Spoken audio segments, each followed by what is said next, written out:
Bueno, va la cosa de Bueno, buenas tardes a todos.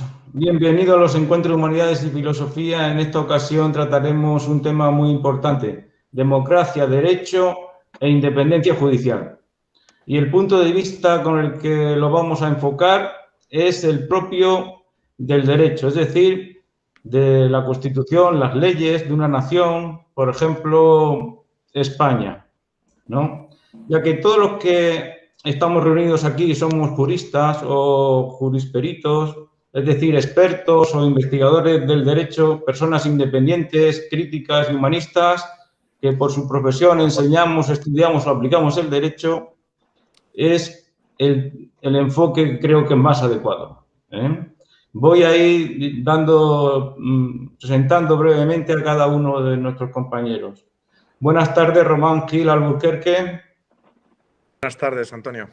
Un gusto estar aquí. Es abogado, doctor en Derecho, socio de Sagardoy y Abogado, filo de Aspen Instituto España y académico de la Real Academia de Jurisprudencia y Legislación, entre otras muchas cosas. También, buenas tardes, Jerónimo Molina. Bueno, Jerónimo Molina, ¿me oyes? Sí. Buenas tardes. Muy buenas.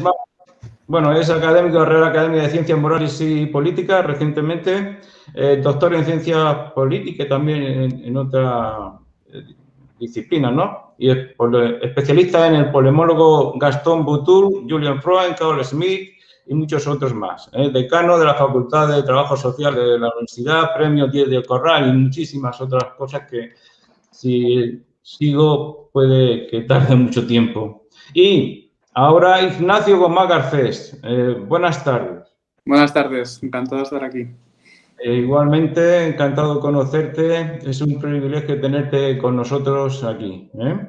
Es abogado, asesor jurídico del Congreso de los Diputados Nacional en Madrid y también es un autor, un dramaturgo, ¿eh? Recientemente se ha estrenado su obra de teatro en los Teatros Luchana de Madrid este año 2020, que se titula Con la venia del pueblo, ¿eh? Una crítica muy mordaz a los juicios sin garantías procesales y que terminan en desastre y que hay que criticar como todo populismo. Ahora tendremos ocasión de hablar, por ejemplo, del jurado en la visión continental o anglosajona y todos esos programas de reality show que dan sentencia y a veces consiguen una muerte civil del ciudadano, ¿no? Buenas tardes también a Pedro Manuel González. Hola, muy buenas tardes y un honor Muy buenas tardes. Es abogado de Madrid, del bufete que lleva su nombre también, discípulo principal del jurista español muy importante, Antonio García Trevijano, y miembro del Movimiento de Ciudadanos hacia la República Constitucional, para intentar conseguir una democracia formal y una república constitucional llevando la libertad política colectiva por delante de todo. Y autor del libro también de este año pasado, ¿no? O de La justicia en el estado de partido. ¿Es de este año pasado o del 2019? Pues ya del 2019, sí. 2019. Bien, y para terminar, que estamos esperando también que entre un gran jurista, que vamos a dejar la sorpresa, vamos a decir su nombre cuando entre. Bien, ahora es César Cobos Recuero. Buenas tardes. Hola, buenas tardes. Bueno, César Cobos Recuero es abogado peatón en Totana, Murcia, y vicepresidente de nuestra Asociación Cultural Encuentros de Humanidad y Filosofía, lo cual es un honor. Encantado. Bien, antes de nada, quiero dedicar este programa a la memoria de José Molina, que ha sido presidente del Consejo de Transparencia de la región de Murcia durante 5 años, que ha muerto de COVID el 14 de febrero recientemente, pero desde su cama del hospital y muriendo por COVID, tuvo la ejemplaridad de escribir una carta abierta a la prensa, a los medios de comunicación, criticando el mal ejemplo que más de 300 cargos familiares, funcionarios de la región de Murcia habían hecho saltándose la cola de la vacuna. Entonces, desde la cama, muriendo por COVID, puso manifiesto esa falta de ejemplaridad. Y siguiendo es este señor, José Molina. José Molina, no sé si lo verán, pero para que quede en la grabación que queremos hacerle un homenaje porque es un ejemplo vivo de que todo el mundo, como todo el mundo, puede dar virtud de ejemplaridad, no solo virtud de participación, sino virtud de ejemplaridad, como dice un filósofo muy importante español actual que se llama Javier Gomá Lanzón. Bien, ahora tenemos aquí, acaba de llegar, de entrar también, y doy buenas tardes y saludos a Ignacio Gomá Lanzón. Muy buenas tardes. El micrófono abierto. Sí, ahora. Perdón por los problemas técnicos, que esta plataforma es distinta y me he tenido que bajar algún complemento y no funcionaba bien. O no funcionaba bien yo, no sé. Te pido perdón porque este es muy primitivo, es muy primitivo, aunque tenemos... pero al final lo conseguimos, por ejemplo, con Darío Gil, que es vicepresidente de IBM, al final pudo también conectarse con este Google Meet, que es muy primitivo. Bien.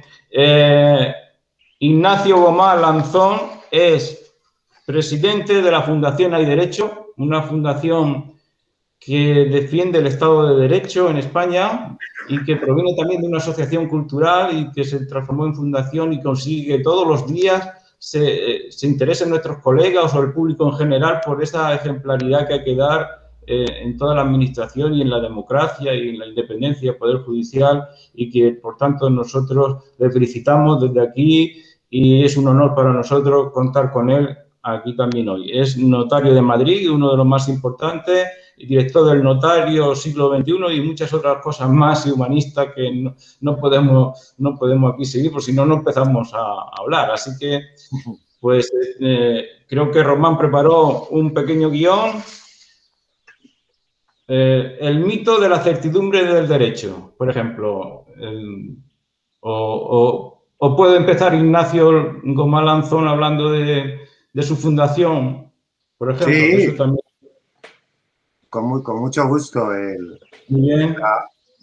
La fundación, una de las cuestiones a las que se dedica precisamente la fundación es esa, es la certidumbre del derecho. Si dentro de ella entendemos incluido otras cosas como el Estado de Derecho, seguridad jurídica. Bueno, la fundación básicamente fue creada hace 10 años, mejor dicho, surgimos como una asociación al principio destinada a crear contenidos en un blog jurídico y transcurridos 5 años montamos una fundación porque nuestra idea era intentar llegar un poco más allá a través de seminarios, a través de otro tipo de actos un poco más amplios, ¿no? La idea fundamental es la defensa del Estado de Derecho y de las instituciones, porque al final llegamos a la conclusión, partiendo, digamos, de nuestro trabajo diario, yo como notario, otros como abogado del Estado, otros como abogados catedráticos, que se estaba produciendo un cierto deterioro que apreciábamos nosotros en nuestras profesiones, en esa certidumbre del derecho, ¿no? Y esa primacía del derecho en todo, ¿no? Después de mucho publicar, mucho pensar y mucho ver, nos damos cuenta de que eso es un aspecto más, ¿no? Que el aspecto esencial, en definitiva, es que para que los países y las naciones funcionen de una manera adecuada, no solamente en el aspecto jurídico, sino en todos los aspectos culturales, económicos y cualquier otra que se pueda pensar, es necesario que las instituciones, las reglas, funcionen bien en un país. Eso, por supuesto, no es la única condición. Hay muchos estudiosos que saben o que piensan o que defienden que otros factores, como puede ser, si quiere, el geográfico, el racial, el cultural, pueden influir también en el desarrollo, en el triunfo, en el fracaso de las naciones. Pero de lo que nosotros estamos convencidos es que, aunque hay otros factores, uno muy importante es el funcionamiento de esas instituciones. Por instituciones entendemos no solamente las formales, Por supuesto, no solamente agencias estatales ni organismos propiamente dichos, sino la ley en un sentido formal y también las normas informales, es decir, entendemos incluidos los valores democráticos, las costumbres, los usos, ¿no? Cuando existen unas normas bien hechas y que se cumplen y que son ciertas y que respetan la jerarquía normativa, hay una seguridad en el derecho. Y además, porque no solamente es eso lo necesario, existe en el ciudadano y también en el político, por supuesto, una vocación de cumplimiento, de respeto a los demás, un uso en el cumplimiento de la norma, pues muy probablemente los países van a ir adelante. ¿Por qué? ¿Por qué? Pues por una razón, porque esas normas, esas instituciones, es lo que permiten lo que se ha llamado por algún autor como Schumpeter, por ejemplo, la destrucción creativa, que lo nuevo cambia lo viejo.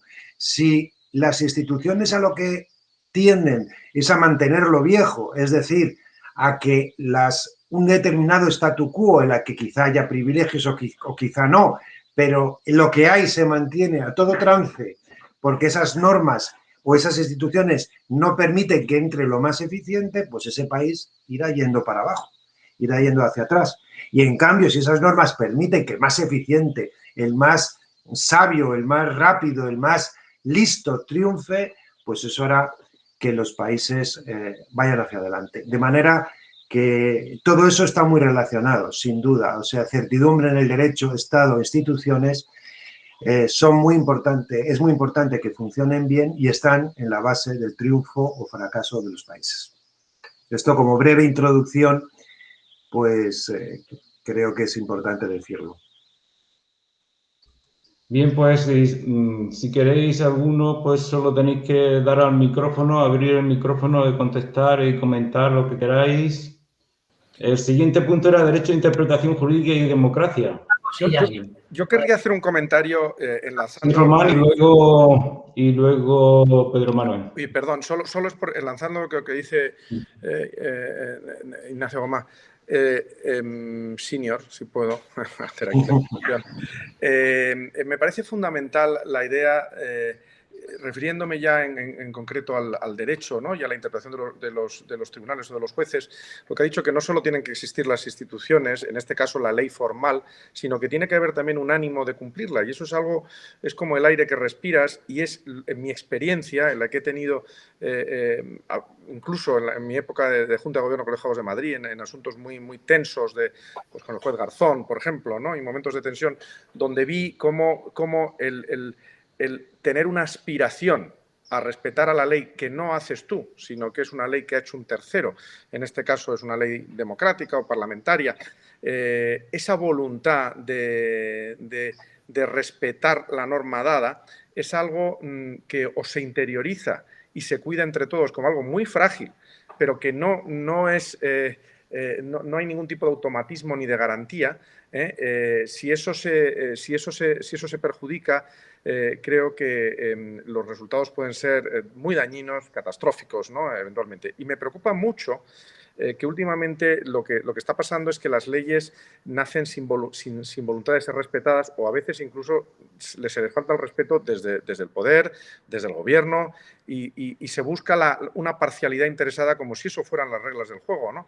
Yo puedo, y luego podemos hablar de esto, es decir, la interpretación objetiva del derecho, pues eso no sé si es un mito. Yo no decía que el mito sino es un mito, o sea, yo lo planteaba como pregunta, ¿no?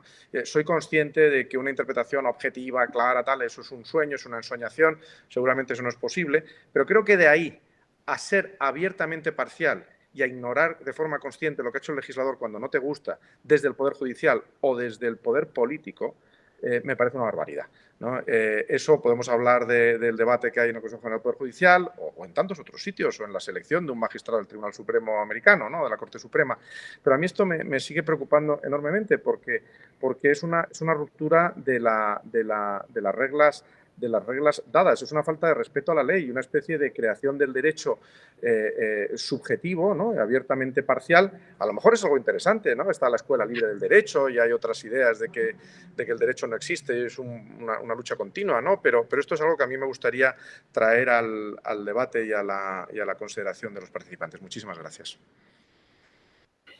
Yo solo quería decir una cosa también, y bueno, la verdad es que es un honor estar entre vosotros, ¿no? Y compartir este rato y creo que va a ser muy productivo. Que lo que ha dicho Gonzalo, después de lo que ha dicho Ignacio, creo que se complementa perfectamente. Esto de interpretar la ley y la referencia al Estado de Derecho. Yo, con el concepto de Estado de Derecho, la verdad que, bueno, yo creo que es un concepto muy manido, demasiado manido y muy usado, porque ahora todo el mundo, todos los políticos salen hablando del Estado de Derecho, del respeto a los derechos, porque en realidad todo Estado en realidad es de derecho, ¿no? Hasta Gengis Khan era un Estado de derecho, ¿no? Porque se cumplían las reglas que se marcaban desde arriba. El que no es Estado de derecho es el que no cumple las reglas que se ha dado. A mí me gusta mucho más la definición de esto que da Adams cuando habla de república de leyes en vez de Estado de derecho, en vez de la definición de von Moll, que es la típica, ¿no? Del Estado de derecho como limitación del Estado de policía y ya está. Respetar las normas del Estado, independientemente de la producción normativa. Que eso es lo que además a lo mejor dificulta esa manera de asumir la norma que decía Román un poco, ¿no? Y de entenderla, porque es muy importante el mecanismo por el que se hace la norma, que era lo que añadía Adams, ¿no? Que la norma hay que obedecerla en la medida en que se interviene los gobernados en la producción normativa a través de verdaderos representantes, ¿no?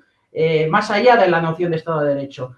Con eso no quiero decir que a mí la noción del Estado de Derecho pues me parezca algo que no me guste, ¿no? Sino que se me queda, en este sentido, creo que hay una utilización de la palabra Estado de Derecho más allá de lo que von Moll hablaba, de lo que era la limitación del Estado policía, ¿no?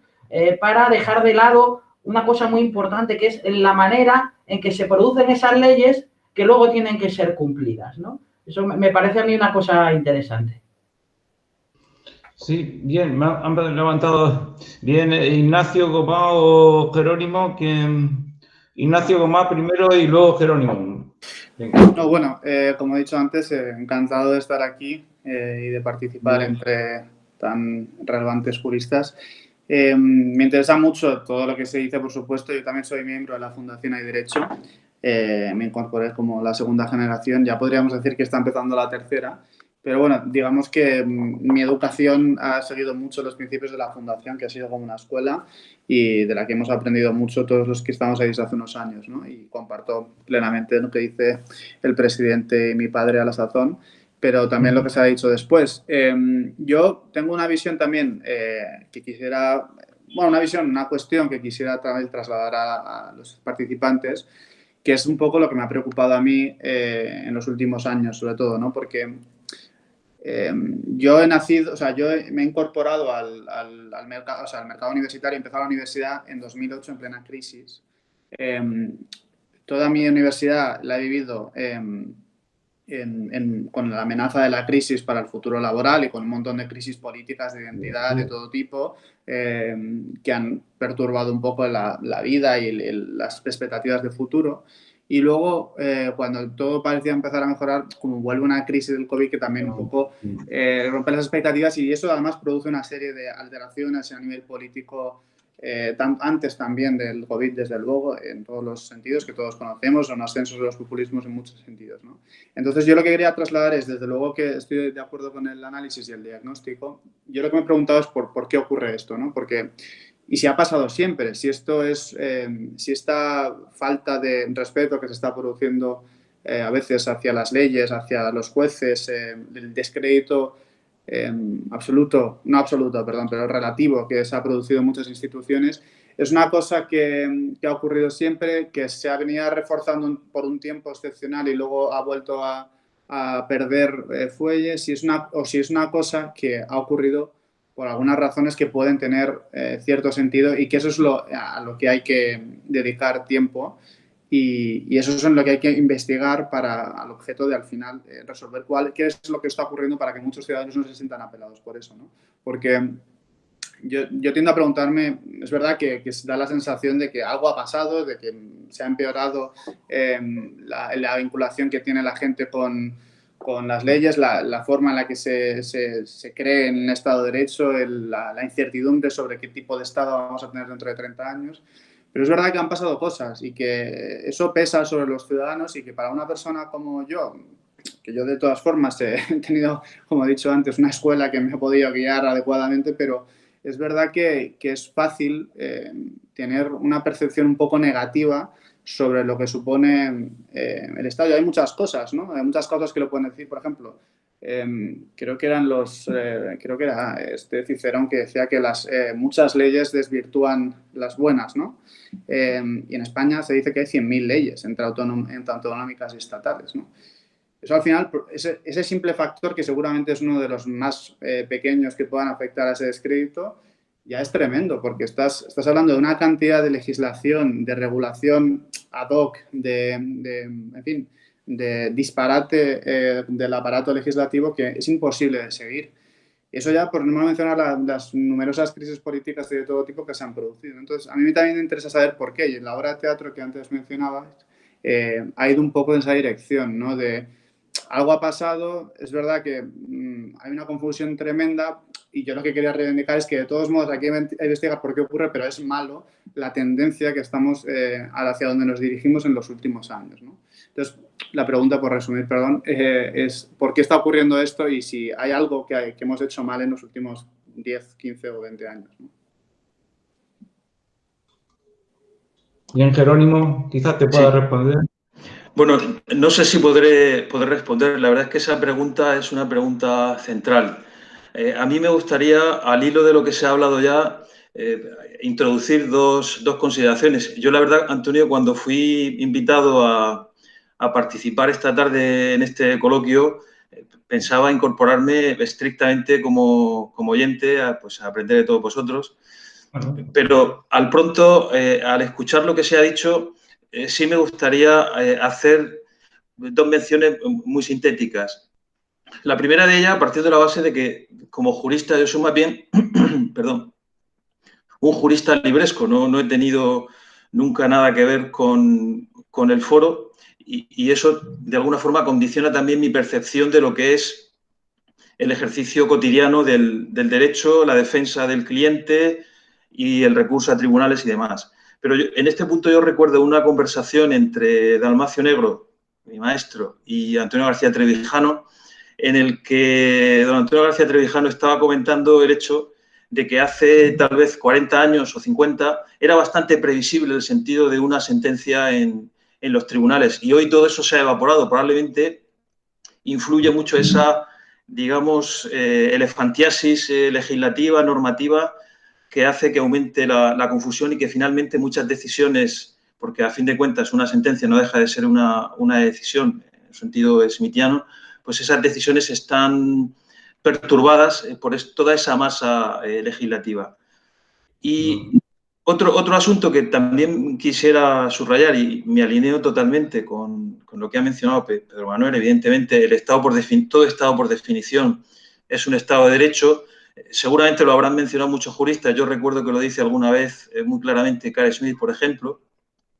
Y yo creo que la cuestión es, efectivamente, abordar el contenido profundo del Estado de Derecho, porque de haber sido tan usado, sobre todo en la tradición continental, es posible que hayamos pasado por alto que finalmente lo verdaderamente decisivo es lo que en la tradición anglosajona se llama el gobierno bajo el imperio de la ley, que es algo bastante distinto a la invención continental del Estado de Derecho.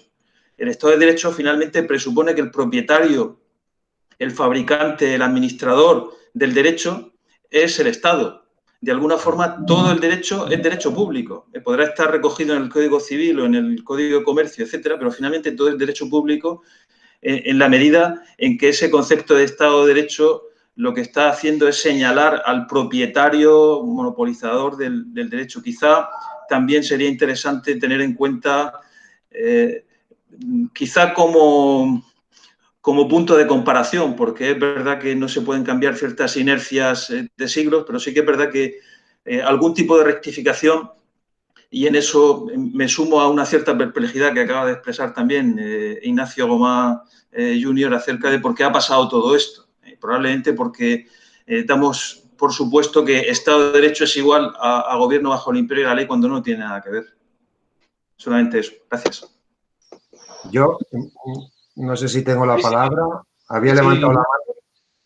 Bueno, me gustaría precisar algunas cosas. Lo que pasa es que no me gustaría perderme en las palabras, en lo de Estado de Derecho y todo eso, porque bueno, yo creo que al final llegaríamos a probablemente a un acuerdo, pero es un tema que nosotros hemos tratado muchísimo y además en los discursos que como presidente de Hay Derecho todos los años en los premios Hay Derecho me dedico a hablar de eso, ¿no? Entonces, es verdad, y además lo tengo delante porque me he sacado el discurso último aquí mientras hablabais, y es verdad que el concepto de Estado de Derecho es un concepto frío, y decía en el discurso, dice, es un concepto fundamentalmente formal que trata de conseguir en las incipientes democracias germanas un objetivo muy concreto, evitar la discrecionalidad de la administración que hasta entonces tenía libertad absoluta en todo lo que no le estaba prohibido y tal. Vale. Luego ese tema evoluciona y hay un Estado de Derecho formal y un Estado de Derecho material que comprende cosas, ¿no?, como el imperio de la ley emanada de la voluntad general, representada en el poder legislativo, libremente elegido mediante elecciones periódicas, división de poderes, legalidad en la actuación de la administración y el reconocimiento de unos derechos y libertades fundamentales. Es decir, yo no defiendo un Estado de Derecho, claro, vamos a ver, el régimen de Hitler pues era un Estado de Derecho también, es decir, tenía sus normas y sus cosas, pero yo no me refiero a ese Estado de Derecho formal, me refiero a algo más evolucionado. Dicho esa pequeña matización y enlazándolo un poco con lo que decía Román, ya habéis dicho todos los demás, y lo que decía Ignacio, en el fondo me están hablando de mi vida, digamos, porque la Fundación Hay Derecho lo que se dedica es precisamente a eso. Hemos partido, y cuando decía Jerónimo también el tema de que yo no soy jurista, a lo mejor de estar en los tribunales y todo eso, pero es que yo creo que esto no es una cuestión de 4 juristas. Lo que la Fundación hace es un tema de ciudadanos y es un tema que nosotros nos empeñamos en difundir e intentar convencer que esto no es una cosa nuestra, ¿no? Y la experiencia a través de la Fundación, que de hecho se ha abierto también a otras profesiones, porque nos damos cuenta, como insisto, en que esto es una cosa de todo ciudadano, es que yo creo que efectivamente se está produciendo un deterioro de este Estado de Derecho material, cuyas causas podemos discutir cuáles sean, pero se está produciendo en el mundo en general, en la que estamos yendo hacia democracias y liberales, y en España en particular, por razones autóctonas y específicas. Efectivamente, este hombre que lo ha citado Jerónimo hace un momento, el que era notario, que lo ha citado usted hace un momentito. Sí, García Trevijano. Eso, García Trevijano, hace un montón de años ya hablaba de este tema, ¿no? De que si esto es una democracia, es una democracia y tal, ¿no? Yo creo que efectivamente nuestra transición fue un éxito histórico y sin lugar a dudas de marca mayor, ¿no? Pero es verdad que también en su germen ha tenido algunos simientes para producir después algunas enfermedades que nos aquejan en este momento. Desde mi punto de vista, discutible, la existencia de un sistema electoral y de partidos que lleva a la concentración en la cúpula, hasta el punto que algún autor ha hablado de cupulocracia, ¿no?, que hace que las personas que están en el Parlamento sean elegidas por un pequeño Sanedrín, que además controla los grupos parlamentarios, luego indirectamente el Consejo General del Poder Judicial, que estamos permanentemente ahora en la Fundación hablando de este tema, la televisión, la agencia de no sé qué, absolutamente todo, hace que esa idea de Estado de Derecho representada en uno de sus aspectos, por supuesto, que es la división de poderes y la legalidad de la administración, empiece a deteriorarse. Vuelvo a repetir, porque no me gusta tampoco ser excesivamente pesimista, que no es una cosa exclusiva española. Hemos visto lo que ocurre en Estados Unidos, lo que ha ocurrido en Inglaterra y lo que ocurre en otros sitios. El problema es que nosotros tenemos un recorrido más corto democráticamente y unas instituciones menos fijadas. Y sobre todo, unos valores democráticos mucho menos asentados, valores democráticos que ya decía Tocqueville, que más valen los valores democráticos que las leyes, ¿no? Porque las leyes están ahí, pero sin voluntad de cumplirlas aquello no funciona. En relación a cuáles son las causas, ya quizá me excede, aunque soy un aficionado a la ciencia política y voy haciendo mis cursitos de la UNED como aficionado, pero bueno, las razones probablemente no son solamente políticas, sino también filosóficas y sociológicas, ¿no? Yo creo que en las últimas décadas se ha producido un triunfo del yo, sin lugar a dudas, un triunfo de las libertades, de los derechos individuales y un cierto deterioro de las instituciones formales, de los metarrelatos, ideologías, sistemas constreñidores de la libertad individual, y no hemos logrado todavía encontrar una forma de ser colectivos, cosas de las que habla, por cierto, mi hermano el filósofo con bastante asiduidad, cómo volver a ser todos juntos uno, ¿no? Es decir, somos muy conscientes de nuestros derechos, pero poco quizá de nuestras responsabilidades, ser conscientes que vivimos en un elemento común, y ese yo, y termino con esto para no enrollarme, y ese predominio del yo se manifiesta en todo. Se manifiesta, por supuesto, en la cúpula de los partidos y en el gobierno, que no quieren tener límite ninguno, pero también una jurisprudencia que considera que su yo debe expresarse a través de una senda y encontrar la verdadera justicia más allá de unas normas formales que han hecho otros, que por lo menos en nuestro sistema primero está la ley y luego está la jurisprudencia. Nuestro sistema no es un sistema de jueces americanos que crean derecho. Nuestro se supone que es más modestito, es de otra manera. Pero ahora hay una cierta tendencia a magnificar ese yo creando derecho, ¿no? Me parece que se representa o que se repite en todas las instituciones. En fin, no quiero enrollarme más, quería dar esta matización a vuestras intervenciones.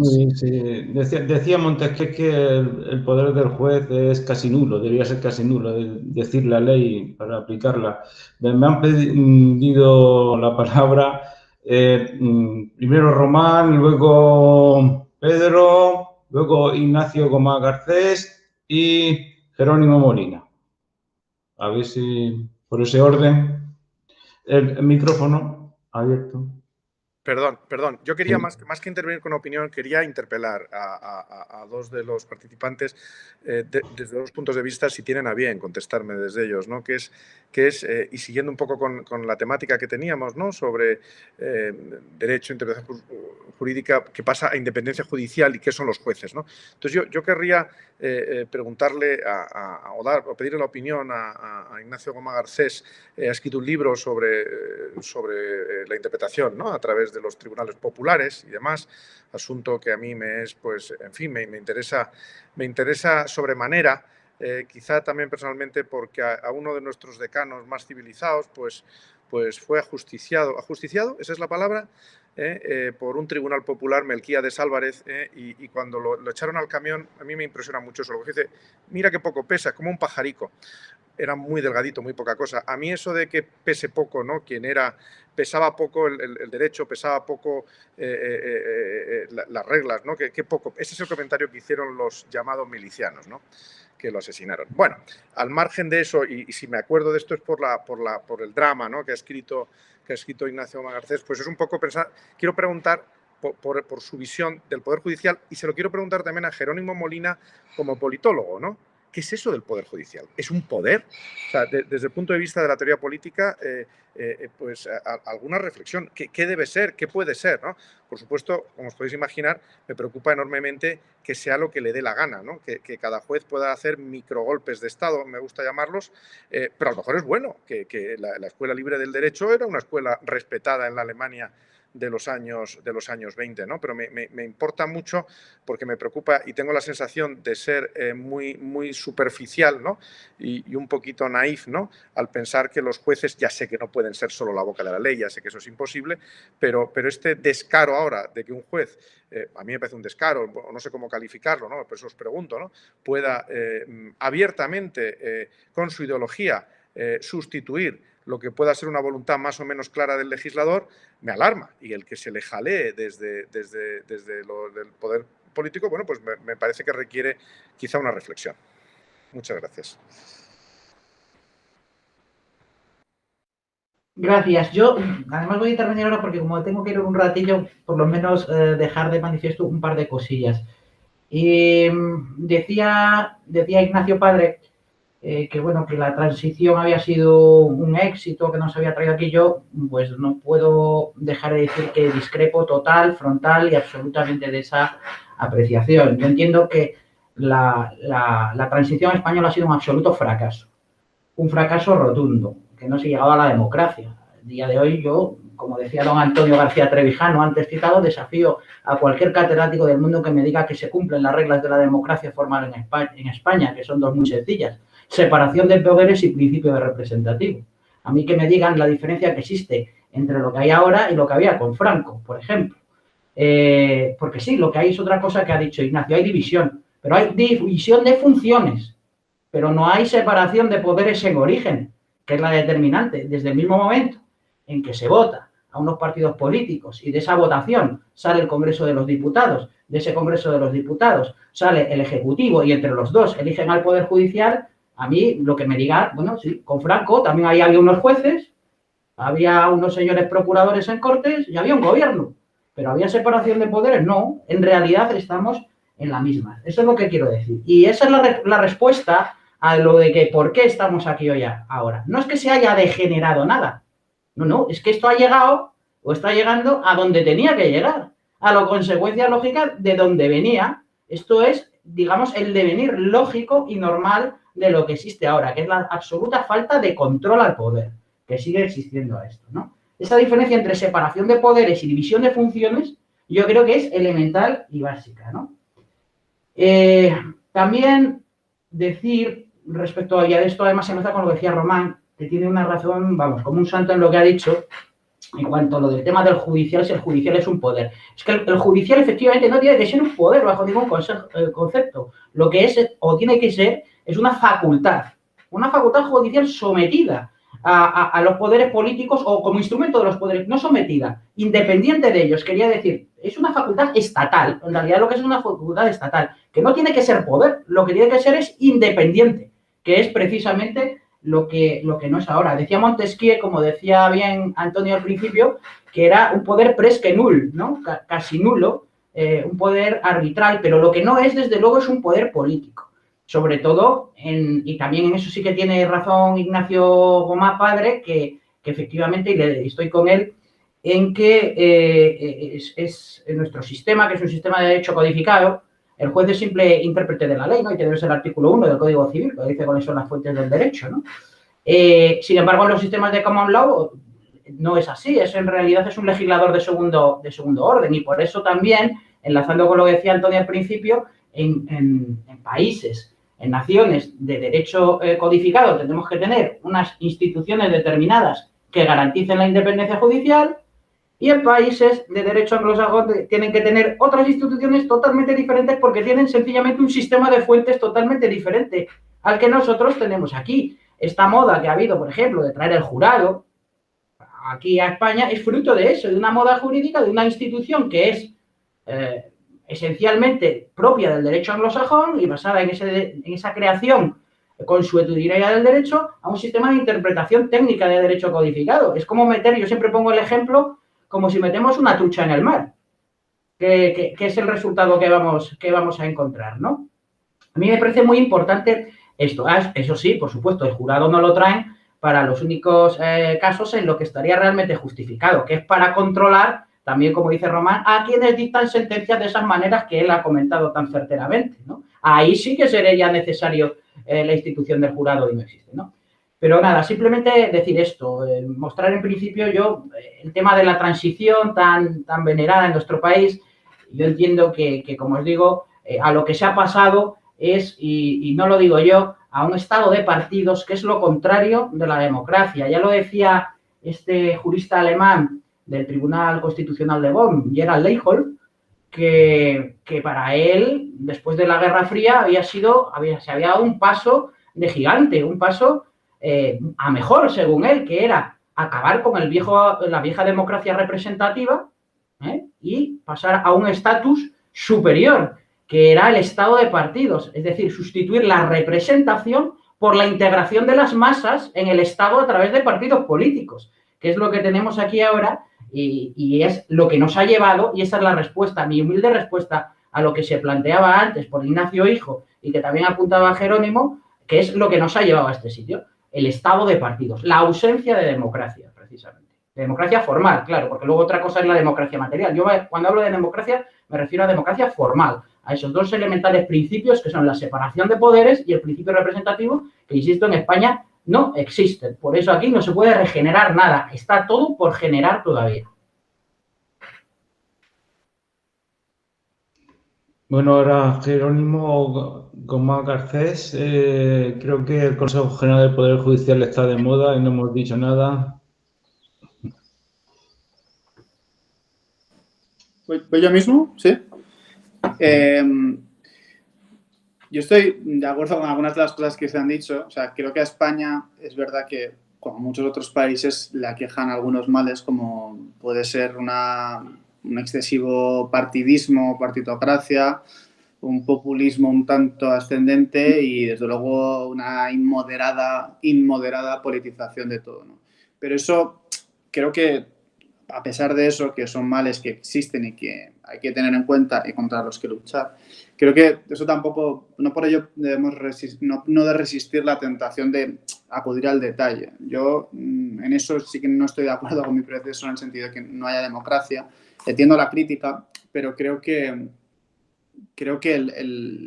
no es... o sea, la separación de poderes, que puede que sea defectuosa y manifiestamente mejorable, para mí no es, sin embargo, inexistente, ¿no? Es verdad que un partido con una mayoría absoluta puede llegar a hacer muchas más cosas, especialmente si se aprueba la proposición de ley que proponía el Partido Socialista y Unidas Podemos en el gobierno.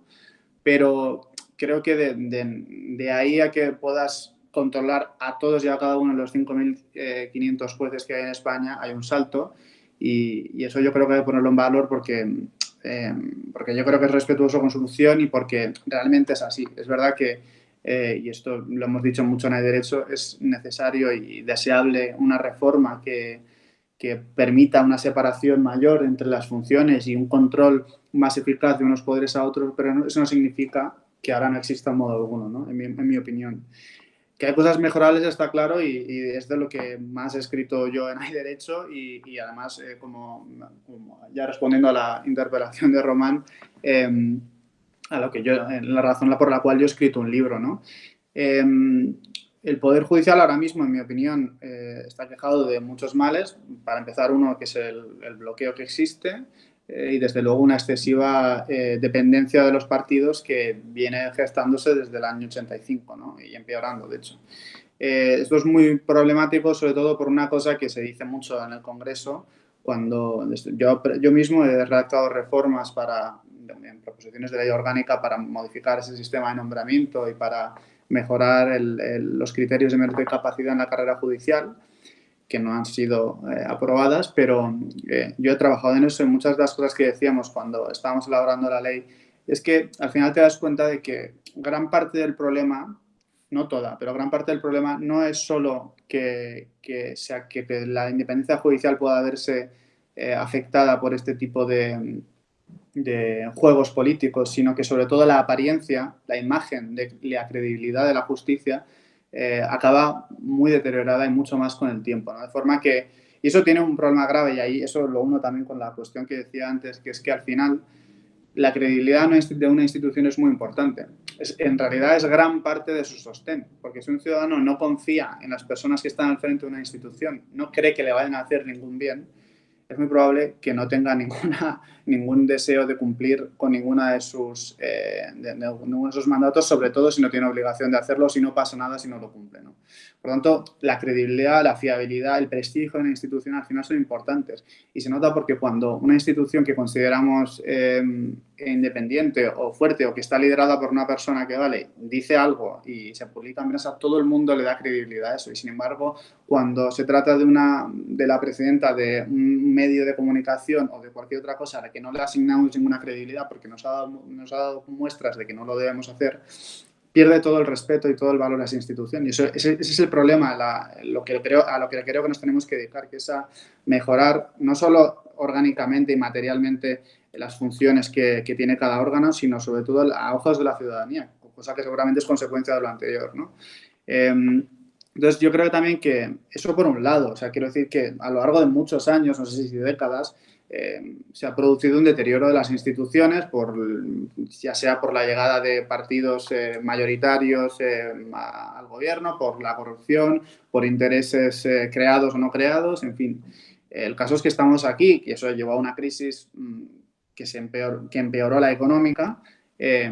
Y además, y es también, vuelvo a relacionarlo con la cuestión que nos hacía antes a todos, también creo que la sociedad ha cambiado mucho, muchísimo, ¿no? Las personas que hicieron la transición fueron educadas en un sistema completamente distinto de las personas que lo han hecho durante la democracia, ¿no?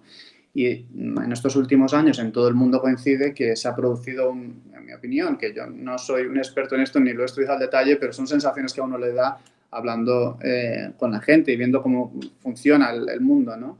Y se ha producido un incremento terrible del individualismo y se ha producido una gran tendencia a la victimización, al infantilismo. Esto es una de las cosas que habla en el libro que mencionábamos antes del evento de Pascal Bruckner, que se llama La tentación de la inocencia, que decía ya hace unos años que era necesario resistir esa tentación por una razón evidente, que es porque eso contribuye a no responsabilizarnos de nada en lo que hacemos, ¿no? En fin, creo que la sociedad ha cambiado mucho y encima, a lo largo de 30 años, le hemos dado razones para quejarse de todo el sistema y las cosas y cómo funcionan las cosas, ¿no? Se ha incrementado además la desigualdad, se ha producido un desprestigio de las instituciones, se ha producido una politización de todo y encima el individuo se ha hecho cada vez más individual, más exigente y se ha descontentado más con todo, ¿no? Por tanto, con el Poder Judicial, que yo creo que sí que existe y sí que está dotado de cierta independencia, sin embargo, la apariencia que tiene y los problemas de la politización que existe en torno a él hacen que a ojos de la ciudadanía cada vez sea peor su imagen, lo que contribuye a que al final su credibilidad baje y eso es muy peligroso porque si la credibilidad del Poder Judicial baje por alguna razón acabáramos como en la distopía que escribo en mi obra, los que la hayan leído saben que el peligro es brutal porque ahí cuando el Estado de Derecho desaparece empieza la arbitrariedad y ahí es un sálvese quien pueda, ¿no? Muy bien, Jerónimo Molina quería intervenir. Sí. Respondo a la incitación de Román y aprovecho la dirección, digamos, que me señala en el sentido del pensamiento, de planteamientos políticos, por tanto no estrictamente jurídicos. Y, en fin, por casualidad estoy corrigiendo pruebas de una antología, de una colección de artículos de Dalmacio Negro que aparecerá en breve, que lleva por título precisamente Liberalismo y Liberalismo, al que había hecho mención hace un momento también Ignacio Gomá. Y uno de los textos con los que me he encontrado es uno que precisamente se dedica a discurrir sobre la naturaleza del llamado Poder Judicial. Y casualmente también comenta el profesor Negro Pavón la frase de Montesquieu que han citado tanto Antonio como Pedro Manuel. La idea de que al final el Poder Judicial pues es un poder, aquel que faça nul, presque nul, que quiere decir probablemente que en realidad el Poder Judicial no es tal poder, sino que es autoridad. Y en cierto modo, esa delicuescencia del llamado Poder Judicial en la actualidad tiene que ver probablemente en que tiende a convertirse en un poder. Tiende a convertirse en un poder hasta el punto de que en países como el nuestro, desgraciadamente, la cúpula de ese poder que debería ser autoridad se ha convertido en la concurrente o en la resultante del juego de fuerzas de los partidos. Yo creo que eso es suficiente para explicar que siendo autoridad, por los juegos de poder de partidos y demás, termina convirtiéndose en un poder y, por tanto, sometido pues, a las debilidades, a las presiones y a los errores propios de quien tiene que tomar decisiones, quizá no siempre respetando el derecho legislado. Y aprovecho también para dos comentarios muy rápidos que tienen que ver uno con la transición. Yo, en cierto modo, comparto la decepción de Pedro Manuel en relación a la leyenda hasta cierto punto dorada de la transición, pero teniendo en cuenta mi fidelidad a una tradición de pensamiento que es la del realismo político y modestamente a uno de los criterios que yo suelo manejar siempre, y es que quizá puede ser un poco de ascendencia maquiaveliana, que en general el ciudadano, el individuo, tiene un horror tremendo a conocer la verdad. Y yo creo que eso puede explicar el que la interpretación habitual de lo que sucede en la transición pues tenga esos oropeles y esos decorados, porque conocer la verdad es a veces insoportable, ¿no? Y yo creo que nos resultaría insoportable conocer el trasfondo de la transición, porque tal vez llegaremos a la conclusión de que no todos los malos eran tan malos, ni todos los buenos eran tan buenos, sino que al final hay una colección de grises en el camino que es, por lo demás, muy propia de lo político. Y, por último, también en referencia a los principios que señalaba Pedro Manuel como algo que debe caracterizar a una verdadera democracia, separación de poder y representación. Yo creo que eso es correcto sobre el papel, pero creo que en la práctica, y también precisamente apelando a esta tradición realista, yo creo que todo gobierno en realidad y todo régimen, por definición, es partidocrático. Es decir, por definición es oligárquico. Al final, si todo régimen es oligárquico, el objetivo debe ser, en la medida de lo posible, encauzar las fuerzas que pueden componer a la propia comunidad política, pero no hay que hacerse tampoco demasiadas ilusiones acerca de una regeneración del poder, porque el poder es el poder. Puede parecer una salida de tono, una afirmación puramente voluntarista, pero creo que hay un cierto sentido detrás de todo eso. Gracias. Bien, Ignacio Comán Lanzón, sí. Sí, no. Quizás a mí la profesión de notario me lleva también a concretar mucho y no intentar dejar llevarme por las palabras, sino centrarme, ¿no? Es decir, antes hemos hablado del Estado de Derecho, en fin, y ahora en relación a lo de la transición que decía Pedro Manuel, que me parece muy interesante, voy a brindarles cuál es, digamos, mi lema vital, por decirlo así, que suelo poner además donde me toca, que no es una cuestión de dogmas, sino una cuestión de dosis, ¿no? Que lo pongo ahí en Twitter y en donde sea, ¿no? ¿Por qué digo esto? Bueno, pues porque yo creo que en general, vuelvo a lo que decía antes, estamos más o menos de acuerdo en lo que pasa, en lo que vemos a través de los ojos. Otra cosa es cómo lo llamemos o cómo lo valoremos, si el vaso está medio lleno o medio vacío. Y aprovecho aquí para contar una pequeña anécdota que ya me conoce Román, porque la conté el otro día, yo que la hemos contado 20.000 veces y en casa 20.000 veces, que mi hermano Javier, el filósofo, pues siempre hemos tenido una cordial discusión cuando hemos coincidido en presentaciones de libros o en cosas de la Fundación que le hemos traído pues para amenizar la jornada.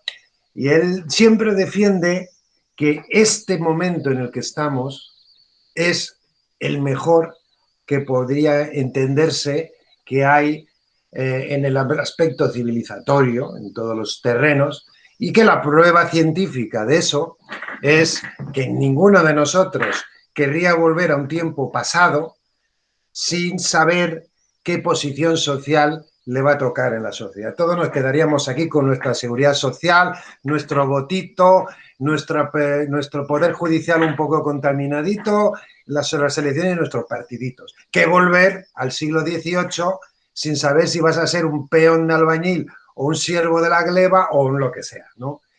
Y le digo, sí, no te digo que no, tienes razón, ¿no? Pero es que yo no tengo 200 años, le suelo decir, ni los voy a cumplir. Entonces a mí me quedan X, y en esos X años que me gustaría que no fuéramos para atrás, porque es que en la historia de la evolución hay edades medias, hay retrocesos, hay... Pero hombre, y si a mí me toca una edad media de aquí en los 15 o 20 siguientes, me han fastidiado, ¿no? Si no me dejan salir a la calle, si me encierran, si no hay Estado de Derecho, si no puedo tener un juicio justo, si no tengo tal, ¿no? Entonces, en definitiva, ¿qué quiero decir? Pues que, bueno, podemos decir que fue un fracaso la transición o no lo fue. Estoy de acuerdo con mi hermano que esto es mejor que lo que teníamos antes. Mejor que Franco, mejor que el siglo XIX, que la Segunda República, ¿qué tal? Y que nadie quería volver atrás en ningún caso, ¿no? Ahora, siguiendo también esa tradición realista que, bueno, pues ya a partir de cierta edad es inevitable tener, bueno, pues las cosas son como son, es verdad, y el poder, y lo han dicho todos los politólogos y todos los pensadores, si no le pones límite, va a usar, porque está en la esencia del poder el abuso.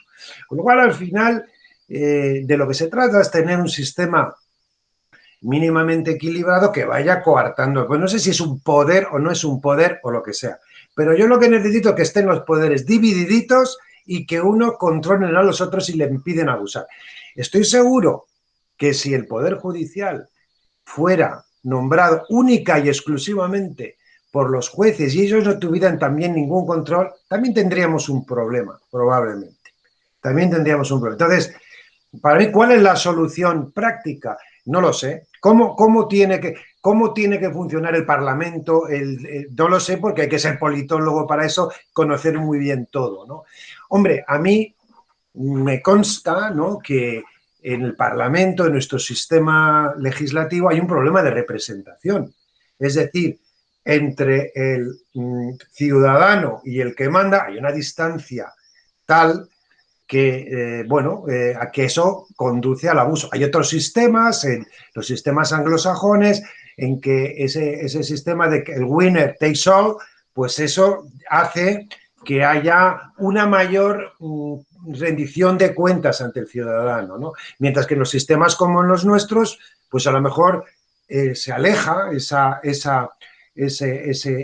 rendición de cuentas y eso de algún modo pues es un inconveniente, ¿no? Pero cierto que al final la solución no es coger el sistema mayoritario, el sistema tal, el sistema es, la solución será ver cómo hacemos para que dentro de la imperfección humana y dentro de la imperfección de las instituciones se logre un sistema más equilibrado. Lo que decía antes, es una cuestión de dosis, no de dogma. Es decir, hay que introducir, está claro, no sé muy bien cómo, una mayor dosis de representatividad en nuestros sistemas y disminución del poder que tienen los partidos. Aunque también me parece difícil prescindir de intermediarios, ¿no?, en la comunicación de los intereses y las preferencias de los ciudadanos en la política. No sé si tendrá que ser el partido o qué tendrá que ser, pero de momento parecen bastante insustituibles, ¿no? Y en el tema del Poder Judicial, lo mismo que decía antes, es una cuestión de dosis. No es una cuestión que sea totalmente separada. Bueno, hay que ver cómo goza de una independencia suficiente, pero no de un descontrol, como no tiene que estar descontrolado ni el Ejecutivo ni el Legislativo. En resumidas cuentas, todo es una cuestión de ópticas y desde mi punto de vista una cuestión de dosis. Al final todos tendemos a buscar un equilibrio. Sí, muy bien. Una de las cuestiones que había prevista era precisamente las asociaciones judiciales y cómo pueden meterse por ahí la ideología, el partido. Cada asociación judicial es un brazo del partido y entonces todo eso trastoca la independencia del Poder Judicial. Pues si queréis, si no tenéis que responder o comentar algo de lo que os he dicho antes, pues podemos desarrollar ese punto. César Cobos. Sí. Estoy de acuerdo básicamente con Ignacio padre e hijo en que, en primer lugar, la transición no ha sido el fracaso que por algunos se dice y que la independencia judicial, siendo mejorable, no es inexistente. Hay una independencia judicial. Luego, por otro lado, como decía Garcés, hay que diferenciar entre el gobierno del Poder Judicial y la existencia de jueces. Que yo creo que los jueces en sí difícilmente van a poder verse muy afectados porque el hecho de que al Poder Judicial se lo elija de una forma o de otra. Y luego se ha ido Pedro, pero yo creo que el discurso de los partidos eligen al Consejo General del Poder Judicial, a la cúpula del Poder Judicial, está un poco traído muy a propósito para deslegitimar a este modo de elección, que al final es la elección por el pueblo. Si en lugar de decir los partidos eligen a la cúpula del Poder Judicial, decimos los representantes del pueblo lo eligen, las cosas cambian. Porque del mismo modo podríamos decir, es que los partidos políticos son los que hacen el Código Civil, o son los que hacen... Claro, claro que sí. ¿Quién va a ser? En un sistema de partidos, como en casi todos los países, pues son los partidos los que hacen las leyes y también como representantes del pueblo los que nombran a la cúpula del Consejo General del Poder Judicial. Y en relación con algunas cosas que se han dicho, me ha encantado la previsibilidad de la sentencia hace años y ahora. Claro, hay muchos factores, desde luego la abundancia de leyes, los jueces, y a propósito de jueces, yo siempre, esto es algo que no lo suelo decir porque no es muy técnico, ¿no? Pero yo he pensado siempre en ir al juez como el que va al médico.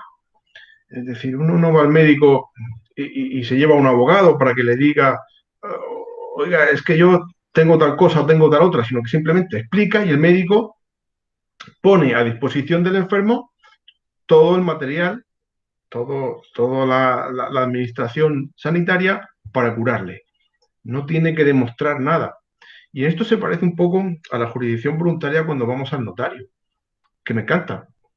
Es decir, la previsibilidad de la resolución del notario cuando uno va al notario con jurisdicción voluntaria y tiene razón, es bastante grande.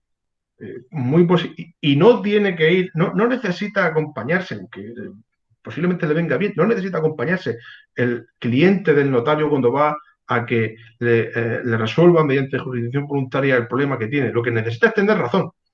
Y ya se encargará el notario de poner a disposición de esta persona todo lo que necesite para que obtenga lo que es su derecho. Mientras que en los juzgados, pues aparte de tener razón, hace falta saber pedirla. Y enfrente tenemos a otro que también sabe oponerse. Y hay muchas leyes. Y quiero decir que en ocasiones no solo se espera una sentencia acorde a derecho, sino una sentencia justa. Y en eso me encanta la jurisdicción voluntaria cuando se va al notario, porque es mucho más fácil, sin necesidad de hacer un acopio de un arsenal de pruebas, sí, pero de proceso, de procedimiento. Al final se obtiene lo que muy posiblemente en justicia le corresponde a cada uno. Y eso, desde luego, es una solución que me parece muy, muy acertada. Muy bien. Informe que se ha tenido que ir Pedro Manuel por asuntos laborales de su despacho y Jerónimo Molina toma la palabra. Hay un tema también que no quería dejar de tocar, que es muy actual, es el anteproyecto de ley nuevo sobre las instrucciones, ¿no? Que parece que se la quitan a los jueces y lo va a llevar a Fiscalía. Y como dice Pedro Sánchez, nuestro presidente, ya se sabe quién manda en la Fiscalía. Bien, Jerónimo tenía... Y luego Román, y luego Garcés. No, perdón, Antonio, tenía la palabra Ignacio. Ah, Ignacio, después, ¿verdad? Perdón. Sí, Ignacio Gómez Garcés, sí. Adelante, Ignacio, yo no había pedido la palabra todavía. A Ignacio Gómez Garcés. La he pedido, encantado, gracias. La he pedido antes cuando se ha comentado, has preguntado Antonio por el sistema de las asociaciones judiciales, ¿no? Y aprovecho también para introducir otro que también se ha comentado, que es el de la ley que se está tramitando en el Congreso, porque yo como asesor jurídico ahí en un grupo parlamentario estoy... he tenido que trabajar en ella, he tenido que redactar enmiendas, concretamente hemos tenido que redactar una enmienda a la totalidad que tenía relación con la ley que he comentado, la proposición de ley que he comentado antes que hicimos, ¿no? Y todo esto en relación con mi intervención anterior y con las vuestras, que es que, desde luego, aunque yo sí que insisto en que creo que sí que existe separación de poderes, aunque es manifiestamente mejorable, creo que hay formas de mejorarla y una de esas formas es, en parte, ceñirse a lo que ya está dispuesto en la Constitución a este respecto, con todos los detalles que se puedan hacer, ¿no? La Constitución, bueno, como sabéis y como saben todo el mundo casi ya, porque el tema se ha discutido muchísimo en los últimos años, establecía un sistema mixto, de forma que si los ciudadanos eligiesen de manera indirecta a gran parte de los vocales del Consejo General del Poder Judicial, a 8, 4 al Congreso y 4 al Senado, y luego los otros 12 fuesen elegidos por los mismos jueces por un sistema de asociaciones judiciales, ¿no?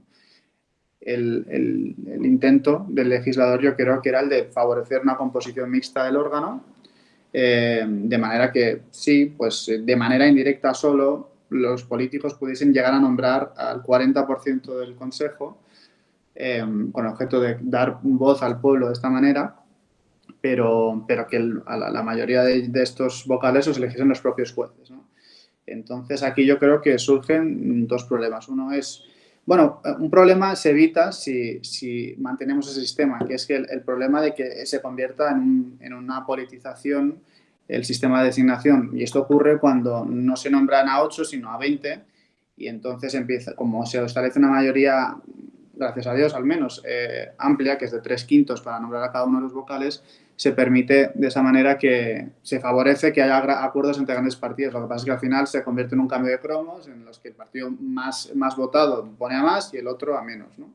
Y de esta manera se politiza y además se designan a personas conforme a preferencias clarísimas. Se designa, de hecho, al presidente del Tribunal Supremo del Consejo General antes de que lo designen los vocales, cosa que, en principio, conforme a las reglas formales no debe ocurrir, y otras muchas cosas que han resultado nocivas para esa apariencia de independencia de que hablaba, ¿no? Y luego, otra cuestión es qué hacemos con el tema de las asociaciones judiciales, porque una de las cosas que se nos ha achacado mucho cuando redactamos esa proposición de ley es que un argumento a mí me parece que es una falacia, pero bueno, decían, a ver, el Congreso y el Senado es el pueblo y por tanto el pueblo elige a los jueces. Sí, aunque el problema es que al final en ese paso intermedio lo que ocurre es que no es el pueblo sino los partidos conforme a intereses propios los que designan a esos vocales que después han de acordar los nombramientos de los altos cargos del Poder Judicial.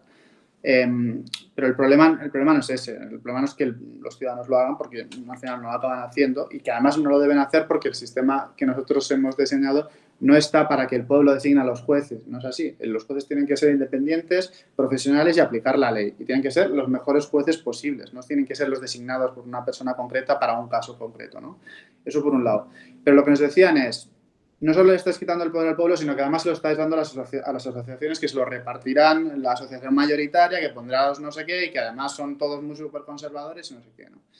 Y en eso también estoy en desacuerdo y creo que hay modos de evitarlo y eso es lo que también me gustaría aportar conforme a la experiencia, que no es mía porque se ha escrito mucho sobre esto y además se ha aprendido mucho durante el proceso de elaboración de esta ley, pero una de las cosas que se puede hacer para eliminar esa posible politización del sistema de nombramiento por parte de las asociaciones es hacer un sistema electoral que lo impida, como por ejemplo limitar el número de votos a los que pueden votar cada candidatura por parte de las asociaciones, por permitir que no sea necesario exclusivamente el aval de una asociación para presentarte como candidato al vocal del Consejo General del Poder Judicial y otras muchas cosas que permiten que ese sistema mixto permita a su vez que el prestigio y la apariencia de independencia de la institución se refuerce. Y de esa manera, creo que, yendo a la raíz, uno puede quitarse grandes problemas que tiene la justicia ahora, que es que muchos ciudadanos creen, y además lo dice el CIS, si es que el CIS también es una institución increíble, pero bueno, el CIS cuando hace sus encuestas pregunta sobre esto y muchos ciudadanos no confían en que haya una verdadera independencia judicial y creen que muchas de las decisiones que se toman son por intereses distintos, no necesariamente opuestos, pero distintos a los que deberían ser, ¿no? Entonces, el tema de las asociaciones me parece importante, yo he tratado y trato con muchas de ellas a día, pero creo que contra este argumento que se utiliza para no favorecer esa reforma, que es en realidad la que prevé la Constitución, creo que hay mecanismos para sortearlo y que serían muy positivos al efecto último de garantizar la independencia judicial verdaderamente y reforzar su prestigio.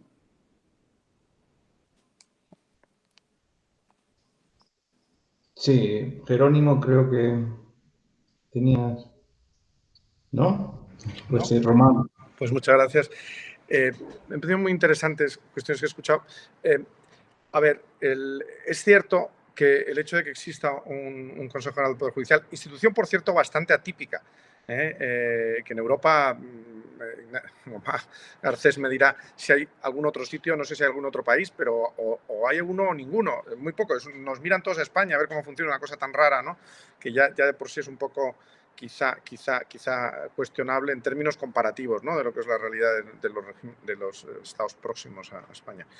Pero estoy de acuerdo con César cuando dice que, bueno, el hecho de que pudiera estar politizado el Consejo no significa que de los 5.500 jueces lo estén. De hecho, yo creo que los jueces son bastante libres y suelen decidir lo que les parece oportuno. Pero no nos olvidemos que sí se nombra a los cargos de los tribunales, a los altos cargos. Sí se nombra a los magistrados del Tribunal Supremo. Ahí es diferente. Y las asociaciones judiciales mayoritarias, y sobre todo, desde luego, juezas, ahora es juezas y jueces por la democracia, y la APM son marcadamente ideológicas. Y ellos lo que quieren es jueces que estén en línea ideológica. Y a mí eso es que me llama muchísimo la atención, porque realmente me ha encantado lo que ha explicado César, no sé qué nos dirá por lo que le toca Nacho Goma, pero me ha encantado esa idea del notario como alguien que no tiene ningún interés en ser parcial de nada ni en ser ideológico y que va a aplicar el derecho. A mí, que el derecho se aplique conforme está dado, con lo que razonablemente se entiende que es el contenido, de una forma limpia, me emociona hasta las lágrimas. No debiera, y me dan ganas de salir dando besos y saludos a que lo haga. Pero quizá porque tengo esa idea del derecho continental, seguramente de la codificación. Si estuviéramos en el derecho anglosajón, donde el derecho pues, se crea más, yo ahí tengo también cierto debate. Creo que ni tanto ni tan calvo, también ahí hay muchas leyes y ahí hay unos debates muy interesantes. Pero bueno, ahí se puede entender más esas luchas absolutamente radicales por quién es magistrado de la Corte Suprema norteamericana, ¿no? Estudian hasta qué libros leían de niños, ¿no? Hacen un seguimiento porque pasa una cosa muy interesante, que es que les nombran de por vida, lo cual a mí yo lo defiendo, pero desde la idea de que creo que con eso pueden atreverse a aplicar el derecho como el derecho razonablemente debe ser y no estar condicionado ideológicamente por él. Pero bueno, puedo entender más que en un sistema de creación judicial del derecho a ti te interesa saber cuál es la ideología del juez, porque quieres que lo cree conforme a tu ideología. Pero en un sistema donde la aspiración es a una seguridad jurídica basada en leyes que en nuestro régimen actual son democráticas o parlamentarias, por lo menos, y que hay que aplicarlas, esa pelea por nombrar jueces partidarios que fuercen o retuerzan o la interpreten de una forma determinada me llama la atención conceptualmente y, desde luego, en la práctica. Yo aspirar a un juez que haga un intento de hacer lo que ese notario ideal del que nos hablaba César quiera, pues yo creo que no ayuda mucho en un sistema en el que además el juez que quiera ascender a los tribunales superiores y a los puestos importantes, pues ya sabe que le van a estar mirando a ver si es de los míos o de los tuyos. Yo, que me dedico a la jurisdicción social, los grados de parcialidad que se esperan y de retorcimiento de la ley son de escándalo mayor, si es que a alguien le importa algo que la ley se respete conforme a lo que ha querido el legislador, que no es uno mismo. Muchas gracias. Por alusiones, me gustaría decir algo que tiene que ver con esto, emocionado ante la mención de los notarios, pero tengo que desilusionaros, porque es verdad que la jurisdicción voluntaria notarial funciona bien, pero no es por un especial compromiso del notario con el Estado de Derecho, ni por, no sé, ni por una bondad infinita que nos llene, sino porque el sistema de incentivos y de instituciones que rige nuestra profesión lleva a hacerlo bien, sobre todo por dos. Primera, porque cobramos de lo que hacemos, por lo tanto queremos hacerlo rápido y bien, y segundo, porque respondemos de lo que hacemos. Y es verdad que la jurisdicción voluntaria, que genera bueno, pues soluciones a problemas muchas veces menores, pero que pueden dar lugar a importantes responsabilidades, nos curamos en salud en hacerlo bien y rápido. Eso es cierto, ¿no? Quiero decir, y vuelvo un poco a lo de antes, que las normas configuran el funcionamiento de los diversos actores en la sociedad, en la economía y también en la vida civil. Entonces, este es un tema, para mí es interesantísimo y es precisamente a lo que nos dedicamos permanentemente en Hay Derecho, que me gustaría, para concretar un poco y para resaltar lo importante que es para todo ciudadano y no exclusivamente para los juristas, es destacar que la importancia de todo esto no es, digamos, la política propiamente dicho. Nosotros en la Fundación Hay Derecho no nos dedicamos al juego, sino las reglas del juego. Es decir, siempre suelo decir que tú puedes tener una posición sobre la vida, sobre la política, como ser de esa sociedad más de izquierdas, más de derechas y tal. Bueno, podemos discutirlo, podemos ver qué es lo mejor, qué es lo que más me conviene o lo que fuera. Pero si hay una cosa que no debe fallar es las reglas en las que ese debate político se realiza, ¿no? Y esas reglas deben contrapesar los diversos intereses en juego, que es un poco lo que decía antes de las dosis y las dogmas.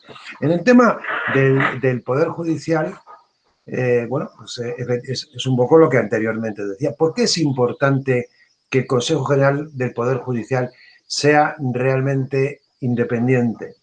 No porque la judicatura, que esto es un tema que además en época de populismos es importante reseñar, no porque los jueces no sean independientes, que independientes lo son, independientes en el sentido que no dependen de nadie, pueden pronunciar sus sentencias sin limitación ninguna. Otra cosa es el tema de la neutralidad, es que estas cosas son complicadas, ¿no? El Consejo General del Poder Judicial no va a decir a un juez que haga una determinada sentencia. Lo que va a hacer es establecer un sistema de incentivos, premios y castigos, que es a lo que me refería yo también antes en el funcionamiento de los notarios, ¿no? Sus incentivos, sus premios y sus castigos. Va a establecer un sistema de premios y de castigos en el que va a ascender a aquellos que tienen una actitud más proclive a determinadas posiciones, quizá las que le han elegido, digamos, a los miembros del Consejo del Poder Judicial que les votan. Entonces, si creas una cúpula en los tribunales superiores de una determinada sensibilidad, pues las sentencias probablemente van a ir en esa determinada sensibilidad, ¿no?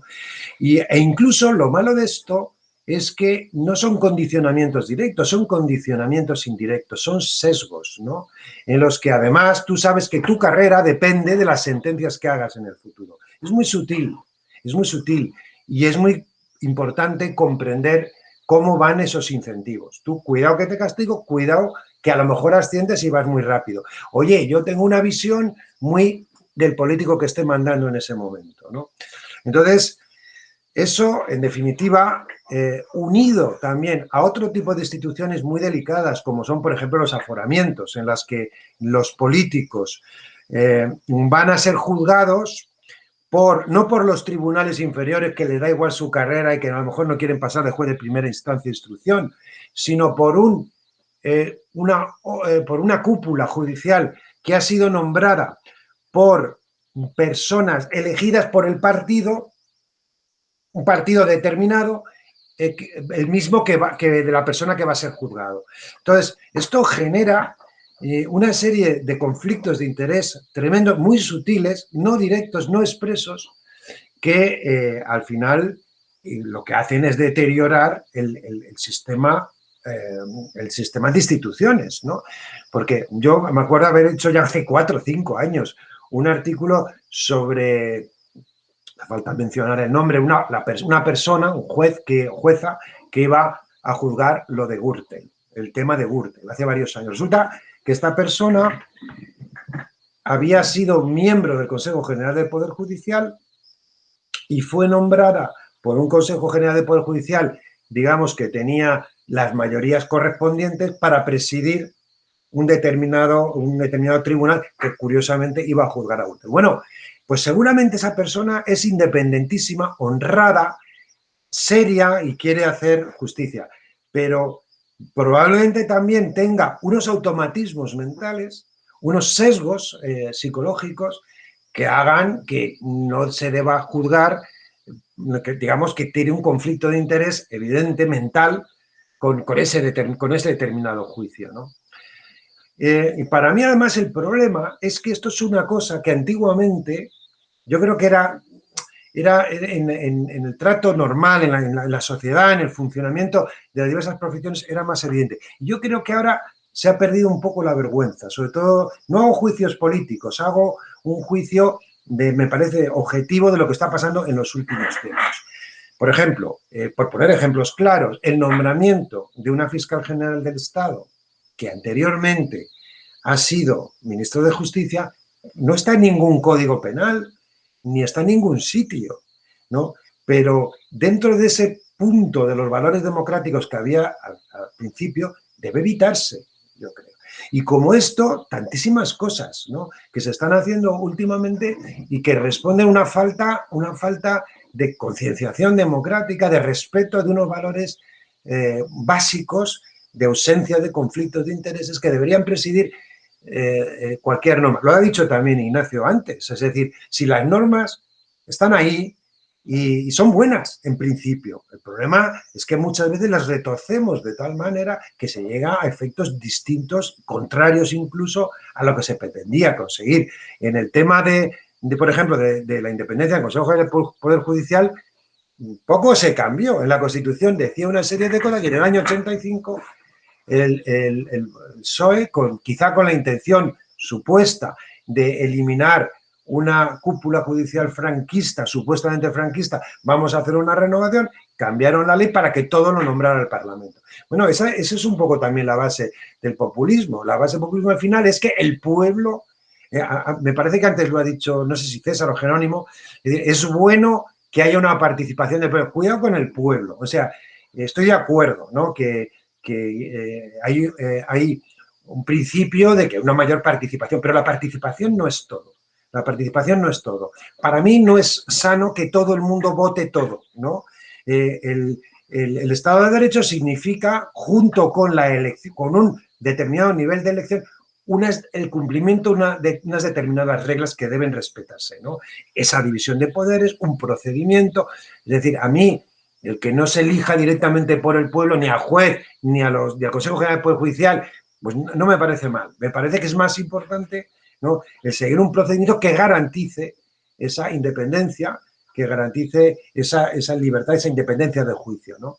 En fin, he mezclado muchas cosas, pero me parece que esa idea de pérdida de valores democráticos en los últimos tiempos es muy importante. Es decir, la idea de que muchas veces las normas formales siguen existiendo, pero estamos perdiendo esas instituciones informales, esas normas informales. Antonio, creo que tú querías decir algo. Bueno, yo quería decir que el derecho lo considero yo englobado en la política, porque obviamente, como sabemos, del Parlamento, pero la política también debe estar englobada por la moral. Si olvidamos la moral y la ética, mal vamos, ¿no? Vamos, porque afecta a la política y luego afecta al derecho y al funcionamiento del derecho. Si no tenéis más cosas que decir o habéis tomado la palabra, ¿estamos de acuerdo? Podemos seguir hablando eternamente. Eternamente, seguro. Bueno, podemos hablar de Jering, un filósofo del derecho que a mí me gusta mucho, Rudolf von Jering, que hablaba de dos tesis, que las normas jurídicas eran la resolución de conflictos, y que luego la mayoría de las cosas del derecho pues se hacen y no se entera nadie y funciona la sociedad así, entre ellos por los notarios, y que cuando se va al tribunal es una patología, es una anomalía, siempre es eso. Eso no estaría mal recordarlo. La lucha por el derecho. Creo que hubo dos Jerings, ¿no? Sí, Cambió de opinión como sí. Hubo dos. Lucha por el derecho y el derecho a la vida cotidiana, muy freudiano. Que es lo que una primera que creía que el el derecho se podía estudiar científicamente, estaba organizado, estaba claro, y una segunda que decía que el derecho era la lucha por el derecho. Pero eso para otra. Yo creo muy interesante. Sí, ¿no? eso para... De todas formas, yo no creo que la acudir al tribunal sea una patología. No necesariamente, al revés. Bueno, es que no se ha llegado a un acuerdo, no se ha funcionado como antes en el Claro. derecho romano. Sí. La palabra de honor o el estrechar la mano y llegar a un acuerdo. La discrepancia es algo Hay una cosa que, normal. no sé si es una patología o no, pero hay una cosa que yo digo mucho también, al defender el arbitraje como medios de resolución alternativa de conflictos, ¿no? Que es que, bueno, me parece una forma cívica, ¿no?, de ejercer tus derechos, acudir a este tipo de instituciones, porque al final, cuando tú acudes a los tribunales, porque ya no hay otra solución y porque además no quieres ceder nada de nada en nada, ¿no? Y quieres que te den la razón. Entonces, es verdad que no será una patología, pero sí que es una forma cívica intentar resolver Las cosas. Hombre, ¿no? y tanto. Hoy un socio mío me ha recomendado un libro de un catedrático. Luego ha habido un debate ahí si el catedrático era nacionalista catalán o no. No sé si hasta qué punto eso es relevante. Pero es un catedrático de procesal civil que ha escrito un libro que se llama, igual que la famosa película no sé si es John Ford, la de ¿Quién mató a Liberty Balance?, ¿no? Y esa es la historia de un pueblo donde es la ley del oeste, la famosa ley del oeste, donde las cosas se resuelven a tiros, ¿no? Y a ver quién es el más, el que saca más rápido el revólver o el tal, y el uso brutal, ¿no? Hasta que se consigue que no es fácil, ¿eh? En un pueblo perdido en el oeste de Estados Unidos, que eso lo resuelva un juez, ¿eh? Y que todo el mundo acepte que hay unas reglas, hay una forma organizada. Eso es una flor frágil, o no, o a lo mejor una evolución social, no sé lo que es, pero es algo extraordinario en cualquier caso, ¿no? Sí. Emocionante. Aunque hasta que se equivoque, ¿no? Yo a veces pienso, creo que prefiero esto a resolver las cosas a tiros, aunque a veces también las cosas se resuelven a tiros, ¿no? De esto Jerónimo sabe muchísimo, y gente que ha estudiado, ¿no? La polemología, ¿no? Y tampoco quiero decir que a veces no se deba resolver a lo mejor de otra manera, ¿no? Pero creo que esto, Antonio, efectivamente es un sistema garantista de cierto modo de civilización, o cierta forma de entender la civilización, y es incluso emocionante, ¿eh? Pero bueno, yo creo que hemos llegado. Sí, el derecho es un factor de civilización fundamental. Y hay que llevar mucho cuidado. Por ejemplo, hemos estado comentando antes de empezar el artículo 48 de la Constitución de Weimar. Ese es lo que permitió que al final Hitler cogiese el poder. Uno de los factores. También o sea, que tenemos mucha responsabilidad los juristas a la hora de redactar las constituciones, las leyes. Hay que llevar mucho cuidado, sabiendo cómo es la naturaleza humana y cómo es el poder, ¿eh? Cómo es el poder, como ha dicho Jerónimo.